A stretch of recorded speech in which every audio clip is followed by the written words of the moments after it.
përballë të mirës me të keqen.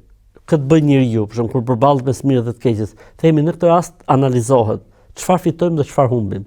Se nganjëherë ne bëjmë një të keqe për të realizuar një të mirë të madhe ose për të eliminuar një të keqe më të madhe.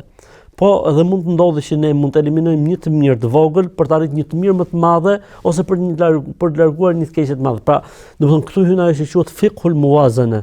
Pra, peshorja, vendosja e ekuilibrave. Çfarë fitojmë dhe çfarë humbim? Në rrafshin personal ose në rrafshin shoqëror.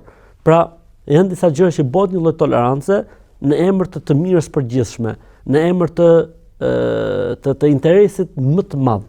Për shembull ne kemi rastin e pejgamberit alayhisalatu wasalam, që pejgamberi sallallahu alaihi wasallam tha në një hadith, sikur njerëzit mos ishin akoma të rinë në Islam, mund të ta shembja Ka'bën dhe do ta bëja siç e ka ndërtuar Ibrahimi alayhis salam. Nuk e bëri këtë të mirë sepse kishte një rrezik.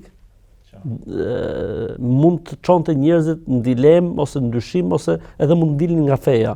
Atë nuk e bëri, edhe meqenëse kjo është gjë e mirë. Për këtë arsye do themi ne ndonjëherë, që edhe ndoshta na keq kuptojnë vëllezërit tan, ore ca synete duhen lënë kur ka, le të themi, kur ka një dëm ose kur ka një risk mbas saj, edhe pse është synet, edhe pse e ka bërë pejgamberi sallallahu alajhi wasallam. Në momentin që çon në një dëm të davetit, të punës islamit, të imazhit, atëherë më mirë mos bëhet ky synet, kjo gjë e pëlqyeshme, kjo gjë e mirë, më mirë mos bëhet, sepse ne kemi synim tjetër dhe kemi qëllim tjetër. Pra duam të po edhe e kundërt, nganjëherë mund të bëjmë një të keqe të vogël për të larguar të keqen më të madhe. Për shembull ndodh shumë herë që ne duhet bëjmë diçka, edhe pse e dimë që kjo gjë nuk është e mirë, edhe pse e dimë që kjo gjë është haram, mirë po kur e masim me të keqen më të madhe që mund të na ndodhi, nëse nuk do ta bëjmë, atëherë në këtë rast bëjmë zgjedhjem të keqen më të vogël.